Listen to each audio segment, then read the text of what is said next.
The Bride Who Waits. Chapter 13.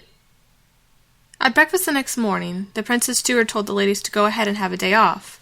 Since you worked so hard yesterday, just take a day to relax and explore the castle grounds. As Isabel hadn't arrived for breakfast, Mira chose for her first activity to find her friend. On her way back to the rooms, she spotted a group of women who were staring at her, but quickly looked away when she looked toward them. It seemed the events of the carriage ride had gotten around. Even after years of keeping herself out of fights, her baser nature had come out again. Her mother would have been so ashamed. Ignoring the looks that just made her blood boil more, she headed back to the servants' quarters, where she was directed by a chambermaid to Isabel's room. At the door of her friend's room, she stopped for a moment to see if she could hear her friend moving about inside. On hearing nothing, she knocked on the door as she opened it.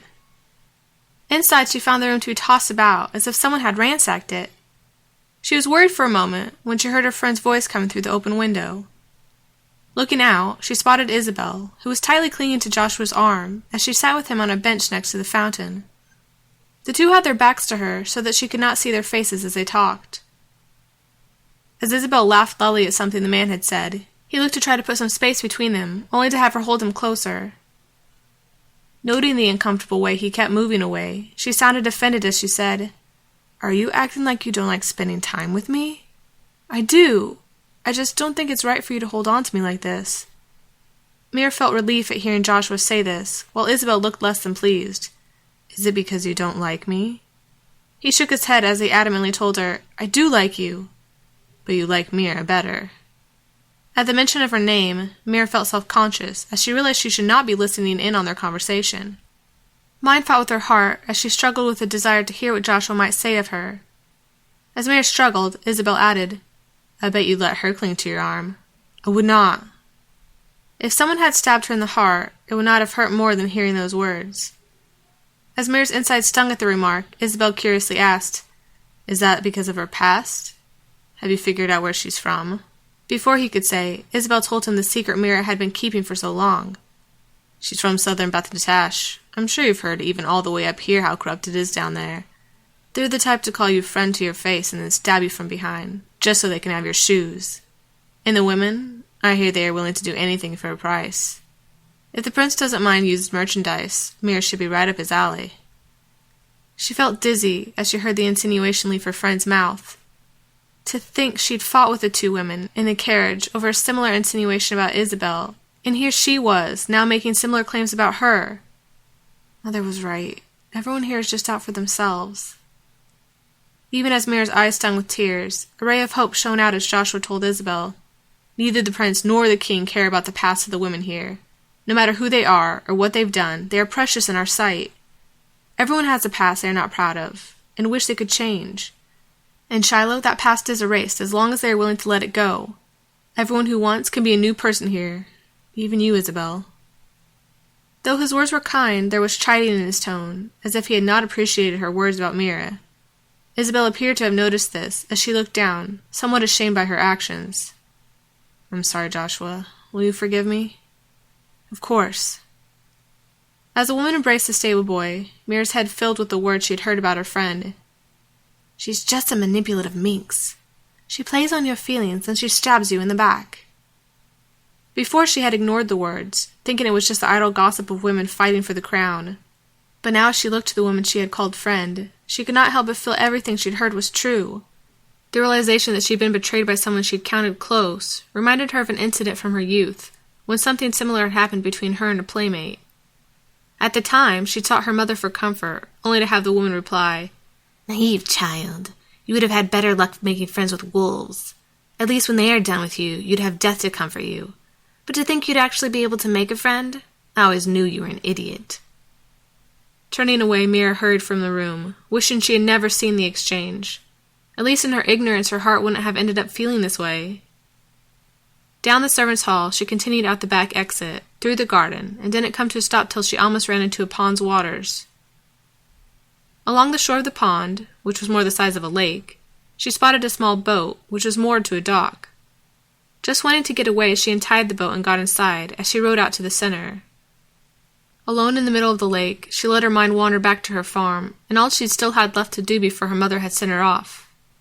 I wish I'd stayed home. The thought made her eyes burn as she pressed the heels of her hands into her eyes till they sparked with light. Why had she ever agreed to come here? There was no chance in 1,000 that the prince would ever choose her. And then you had to go and think you could at least leave with a friend. Be practical, no one wants you. Even if the prince had chosen her, the most likely end would have been him killing her on their wedding night, so he could pass it off as an act of treason by Prince Jer, which would allow him to declare war on Beth and Tash. Thinking that all she was good for was to incite wars, Mira cried into her knees, as the gentle swaying of the boat eventually lulled her off to sleep.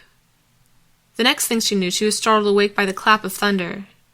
Looking up, she found the waters around her to be churning with the harsh wind, which picked up the waves so that they slapped against the side of the boat so that it shook.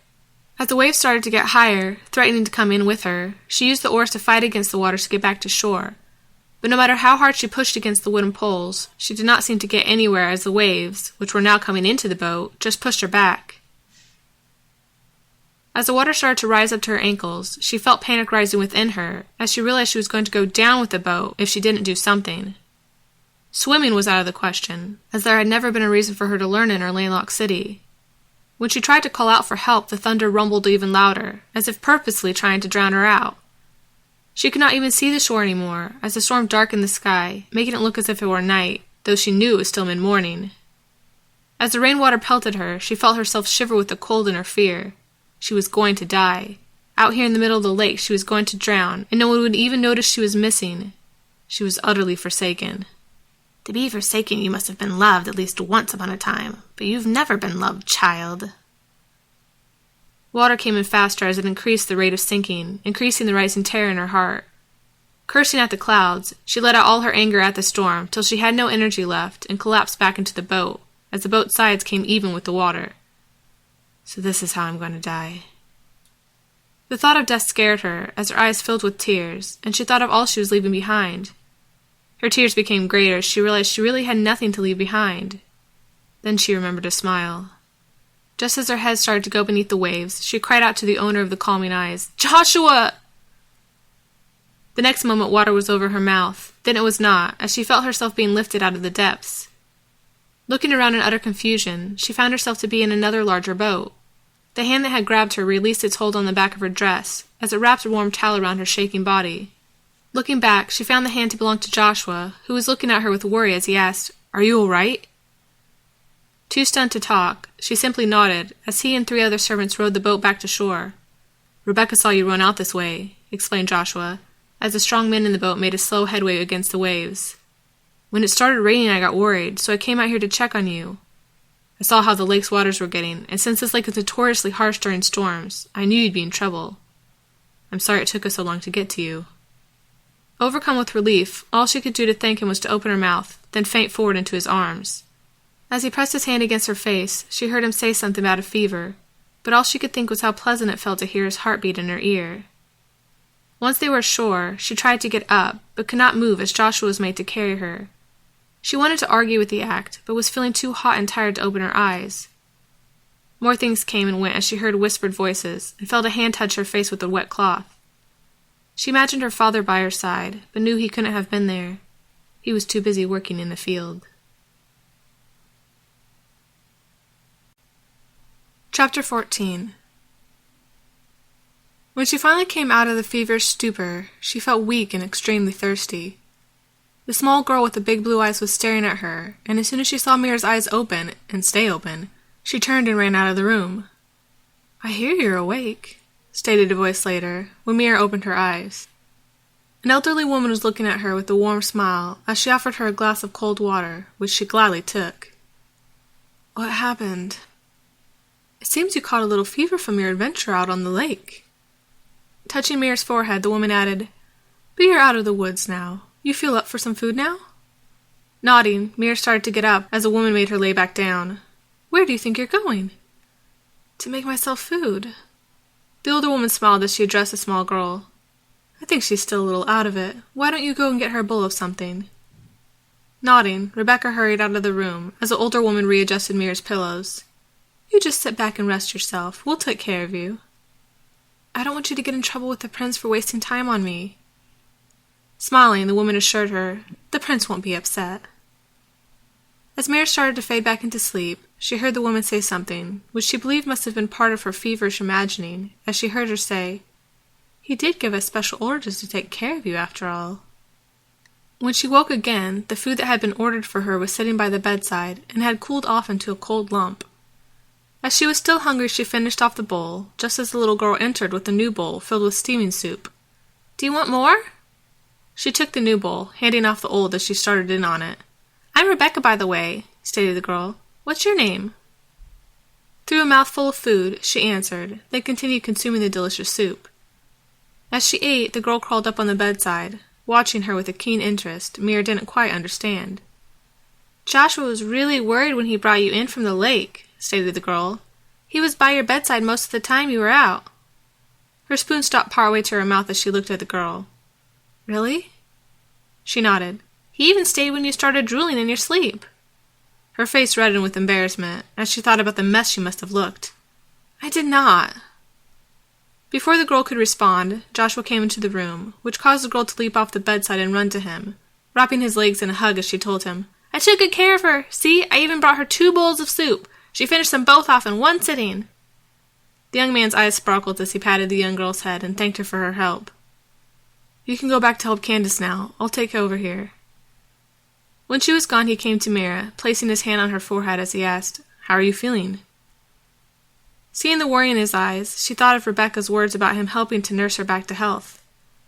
"I'm feeling much better. Thank you for taking care of me." When he was sure her temperature was down, he took away his hand, using it to take the empty bowl from her and place it with the other. Though he assured her that her temperature had gone down, she felt like her forehead was still warm with heat as she took a glass of water by her bedside and placed it against the skin of her face. "How long was I out?" 3 days. 3 days. There was no way she was going to get anywhere with the prince after being out of it for 3 days. He'd probably completely forgotten who she was by that point, if he'd ever even known who she was. Joshua seemed to read her worried look as he assured her, "You haven't been knocked out of the running. All you missed was a talent show where the ladies got to showcase their skills." Thinking over what skills she might have shown off, Mira found she was glad she had gotten sick. She didn't know how impressive she would have looked digging up a stump or felling a tree in order to chop it into firewood. Noting the way she pulled the blankets tighter around herself, he asked if she was cold. "A little. Let me get you more blankets." He started to rise, but she stopped him. "I'm fine." "I don't want you to freeze." "I'll just get hot again, and then there'll be no point to the blankets." She realized as she said it that her words matched her mother's sentiment the times Mira had taken ill. "But wouldn't you rather have them to take off than to be cold?" She really would have, but as she recalled her mother's reaction whenever she'd gone to the trouble of getting her a blanket, only to have her throw it off a short time later, she assured him, "I'll just wait out the chill." He looked unsure but sat back down as she felt her body warm again with the fever when he touched her forehead. "You really shouldn't be so stubborn. It doesn't help you in these types of situations." "And when is stubbornness ever good?" "When you are standing your ground for a just cause, or when you are refusing to give in to a lie, though everyone else around you is saying sticking with the truth is a silly idea." His words confused her as she asked, "You think there are good times to be stubborn and rebellious?" He smiled, making her chest flutter as he said, "Oh yes. I think there are a lot of good times when being rebellious and stubborn are good things, but now," he tapped her nose, "is not one of those times." His smile made her want to know when those times were, so that she could be stubborn at the right times and not disappoint him. With a resigned sigh, she conceded, "All right, give me another blanket." When he returned, he placed the blanket over her, which did make her feel suddenly hot, but she did not remove it till a minute later, when he left to let her get some rest. The next day she awoke to a pair of big blue eyes staring directly into her own. "Oh, hello, Rebecca. You awake?" "Yes, I suppose I am."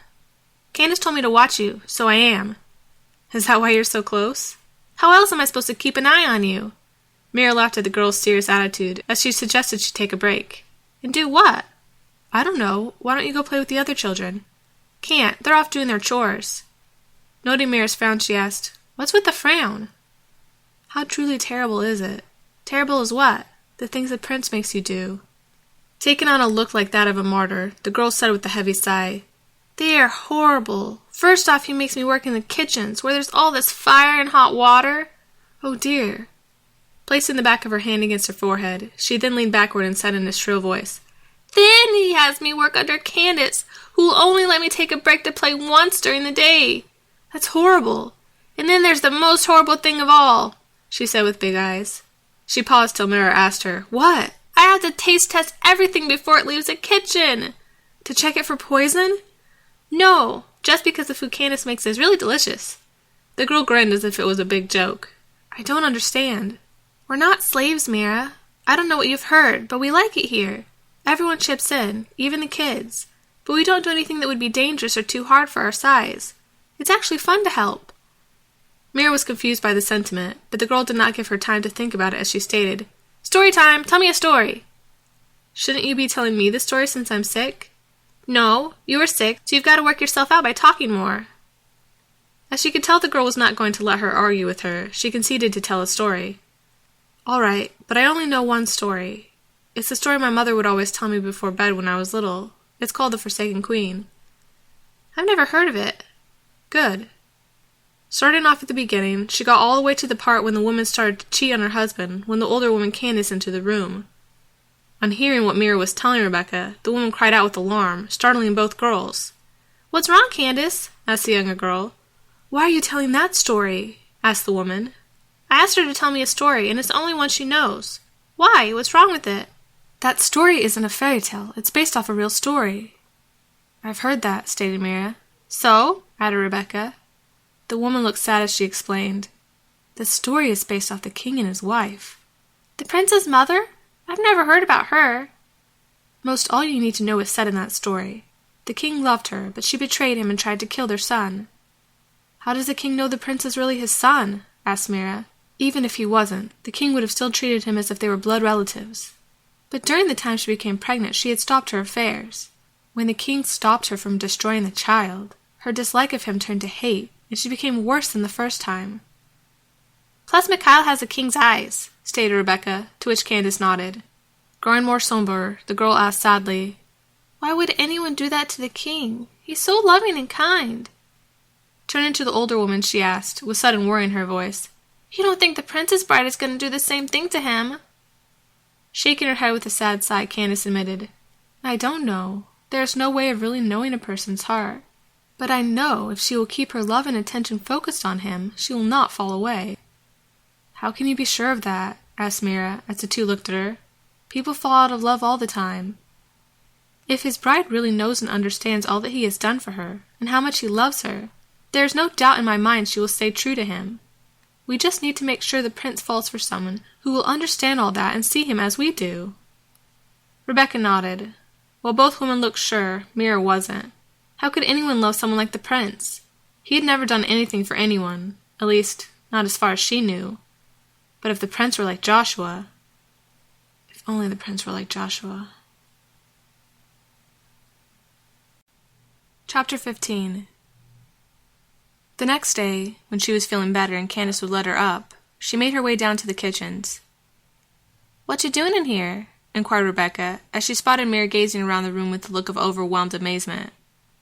The kitchen staff was hard at work getting the day's meal ready, and though a lot was going on, they worked as a unit, not one single person moving out of place as they hurried around the room. Pulling Mira off to the side, Rebecca again asked her what she was doing there. Am I not allowed in the kitchen? No, it's fine. We're just a little busy right now. Sorry, I didn't realize what time it was. I was just hoping I could use the stove to cook something. We can make you anything you need. I actually wanted to make it myself. The girl looked suddenly curious as she asked, Why? She didn't know why she was suddenly nervous. It wasn't like it was that big a deal. I just wanted to make something to thank Joshua for taking care of me. I also helped. You gonna make me something?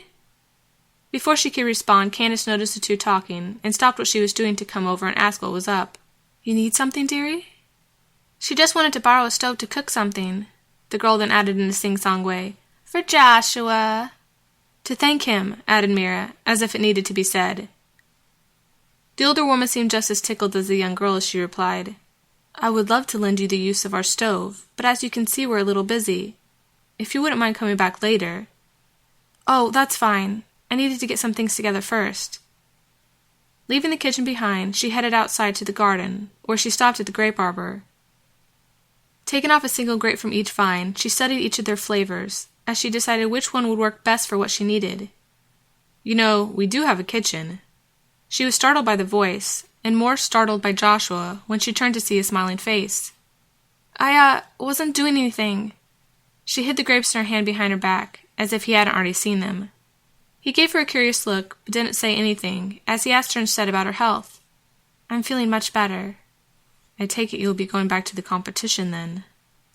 There was something in his voice she couldn't quite read. Was it disappointment, or hope, or... She couldn't put a finger on what it was. "Yes, I suppose I will. Unless... You're sure the prince hasn't kicked me out?" "I'm sure." His twinkle flashed especially bright as he added, "But if you keep stealing his grapes..." The mention of thievery sent her heart into a panic, as she pictured the image that had always come to her mind when she'd heard the story of the man who dared to steal from the prince. Noticing her aghast state, he hurried over, touching her hand as he inquired what was wrong. I didn't think about who I was taking them from. I'm sorry, I won't take any more." He looked confused as he assured her, "It's fine, take as many as you like." "But they are the prince's." "He's fine with you taking them." Joshua smiled, making her feel better as he added, "Trust me." The assurance in his voice calmed her, as he took off a cluster of grapes and placed them in her hands. "I trust you." Her words seemed to please him, and Mira wondered for a moment why she'd never noticed before how handsome he was. Before she could dwell on the thought too long, a servant came over, calling for Joshua's help with something. "I better go. I'll see you later." She smiled as she watched him hurry off. When he was gone, she turned back to the grapes, looking at each with a perplexed look. Which one would be best?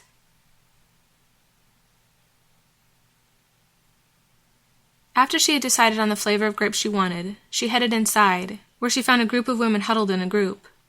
"There's no way any of us are going to win with her around. She's too pretty, and I heard the prince is looking for a certain type of girl."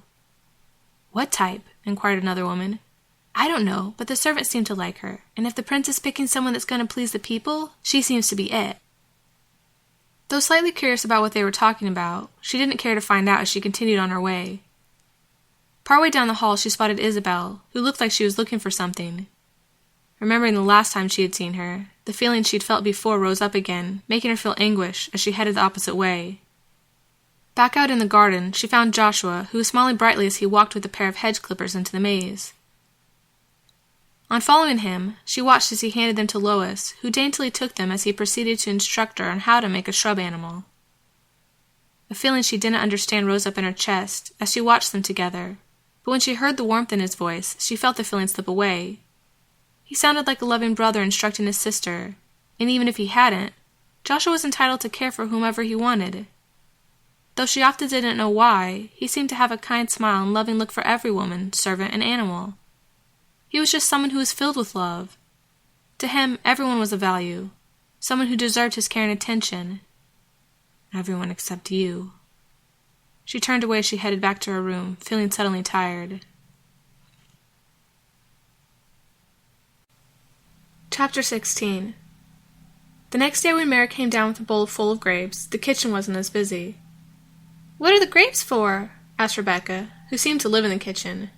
But then, she remembered, the girl did work there. "I'm making Joshua a grape pie." The girl seemed disgusted by the combination as she asked, "Why?" "I thought he'd like it." Before the young girl could give her input, Candace placed her hand on the girl's shoulder as she said, "That sounds lovely. Will you be needing any help?" "I think I can figure it out." After providing her the ingredients she needed, Candace informed her they had work elsewhere, then left her to her baking. The last time Mira remembered making a pie, she had run out of her home in tears after being severely scolded by her mother. The memory wasn't pleasant, but she was sure she remembered enough from the experience to make a pie. How hard can it be? After combining the flour with some water, she started rolling it out, finding the dough to be stickier than she remembered her mother's crust being. While she worked with the crust, she placed the grapes in a pot of water to boil, but when she checked on them, they seemed to be as watery as when she'd first placed them in. When is it going to thicken? When she had finished getting the dough stretched out, she poured the grape water concoction inside. Maybe it thickens in the oven. Then put it in the oven, which she then realized she'd forgotten to heat. Why is this so hard? Leaving the pie in the oven while it heated up, she got to work cleaning up her mess, which she realized was probably larger than a single pie warranted. When the mess was clean, she decided to check on the pie. Opening the door, she was greeted by the sight of her pie engulfed in flames. As she put out the pie, she learned the cause of the fire, as she pulled out a charred pot holder, which she'd accidentally left inside with the pie. Why do I always do this? By the time she pulled the pie out of the oven, it was black on the outside and completely goop on the inside. Her body language was beyond forlorn when Candace and Rebecca came upon her a few minutes later. Oh dear, what happened here? I failed at being a woman. Again. Mira wanted so bad to sink into the ground and never come back up.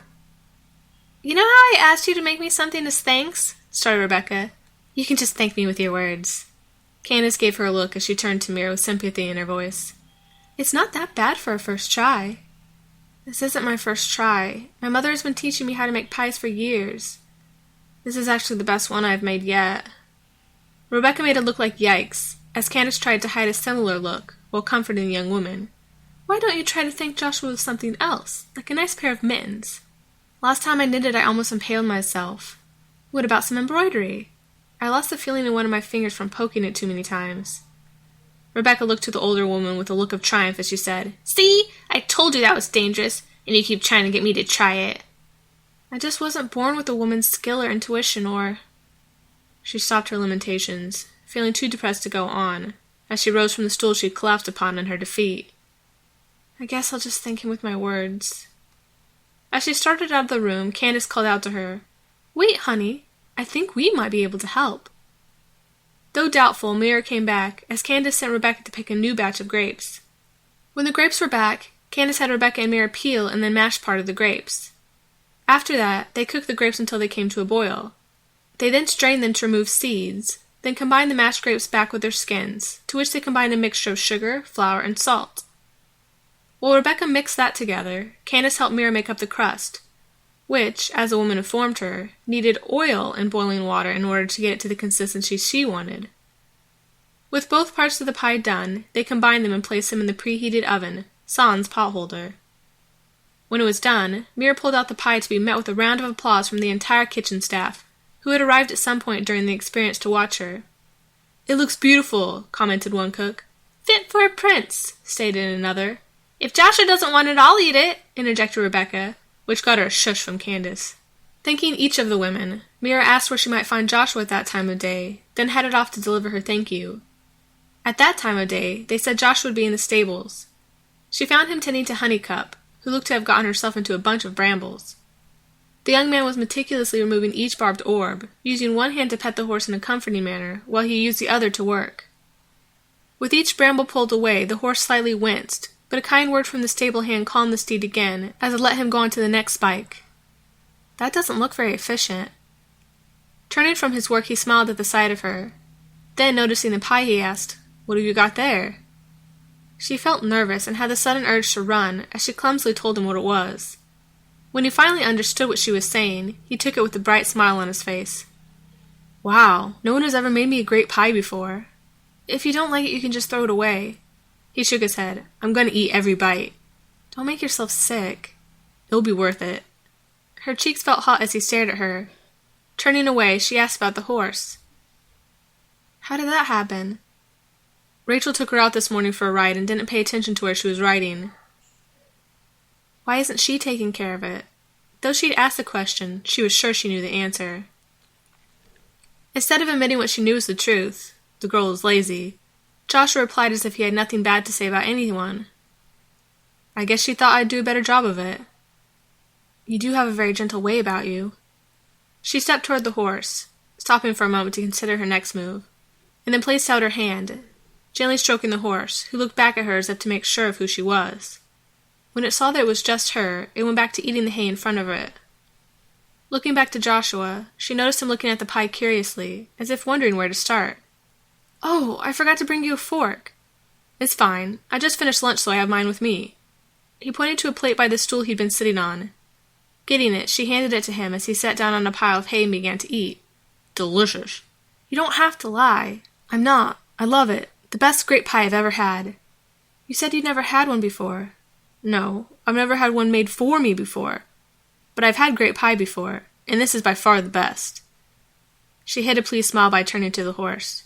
"I'll help with this while you eat." Sitting down, she looked around for a pair of gloves, then looked back at him. "Where are the gloves?" "The barbs require a little more finesse to get off than gloves can provide. I've been doing it by hand." "I've seen ranchers use gloves before." "They end up hurting the horse more than they need to." "But then you end up poking yourself." He shrugged as if that didn't matter to him. Turning back to the horse, she reached one hand up to pet the horse as she used the other to pull a barb out. "Ouch! You really don't... It's fine."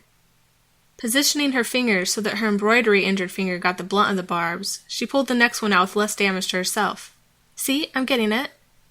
As she continued to work, he came up behind her and guided her petting hand in a different direction than what she had been doing. With the grain, not against it. With the other hand, he instructed her how best to pull away the spiky balls, with the least damage to horse and poler. "Isn't this cozy?" The same it came from behind them, as they turned to see Isabel, who cast Mira a grin that made her face warm from the realization of how close she and Joshua had just been. Lois was with her, which seemed to annoy Isabel as she cast the woman looks of, "Go away, you're not welcome." "Are you ready for our ride, Joshua?" inquired Lois, who seemed to be talking on behalf of Isabel as well. "I can't wait to see the lake you told us about." "Just about. I need to finish with Honeycup and then—" Mira interrupted as she told him she'd take over. "You sure?" "Yeah, go ahead." Nodding, he headed off to get the equipment they need. While they were alone, Isabel noted the half-finished pie. "Whose is that?" "Joshua's. I made it for him." "Can I have some?" Before she could answer, Isabel took a bite, making a face as her body shook as if experiencing a death rattle. Feeling her spirits drop with the woman's reaction, she asked, "Is it really that bad?" Through a fit of coughs, the woman tried, unconvincingly, to assure her it was fine. While Mira offered her a drink from a nearby canteen, a cry from Lois called her attention toward her. She looked aghast, and they soon realized why, as they spotted Honeycup eating the pie. Just then Joshua came in, dropping the saddles he'd been carrying as he shooed the horse away. "Oh no, I'm sorry, Mira. I guess I shouldn't have left that lying around. She doesn't usually eat people food, but I guess there's always a first time." Seeing from Isabel how truly bad the pie had been, she assured him it was fine. As Joshua shooed the horse back to its side of the stable, Mira noticed Isabel staring at Lois with a look of utter disgust. It seemed her dislike for the woman had not subsided with time. While Lois talked with Joshua as he saddled up the horses, Isabel turned to Mira with a slightly guilty look. "I'm glad to see you're feeling better." Talking with her reminded Mira of the last time she'd seen her friend. The memory made her chest ache, but she made herself force a smile as she answered, "Me too." "I heard you got in a fight with those ladies in the carriage the night before your accident. What happened?" Mira was surprised the woman hadn't told everyone the exact details of the exchange, but did not go into detail for them as she answered, "Just the usual gossip between ladies." "Ladies don't usually argue with teeth and nails." "I did not bite." Isabel laughed, seeming pleased by her response. "I figured that part was a lie. You seem more of a kicker. I wish you had knocked their teeth out." "I thought you didn't know what went on." "I may have heard more than I let on. I just wanted to get your side of things." "Why? What did they say?" "Not much at first, but then when they heard you were sick, I guess they were afraid you'd get sympathy points, so they went on the offensive and started making far-fetched claims. Claims like that you bit them. They even showed their bite marks to prove it." "I did not bite them." "I know. The bite pattern was nothing like yours." I pointed that out to Nehemiah, and he agreed they looked different from yours. The lower teeth didn't match with your crooked front teeth. They took the story to him hoping he'd give it to the prince so he'd kick you out. Mira smiled as she realized how close she'd come to possibly being shipped out. "Thank you for defending me, Isabel. You are a very good friend." As soon as she had said the words, she regretted them. Still so naive. Her words did not seem to please the other woman either as she said, "I better go." She pointed to the horses which Joshua had just finished saddling. "I'll talk to you later." Not saying anything as she watched her go, she managed to wave as they rode away. With them gone, she felt suddenly alone, even though she knew Isabel did not truly care for her. Noting her change in mood, Honeycup turned back to nudge her shoulder with her nose. "I'm fine, really. Now let's finish getting these stickers off you."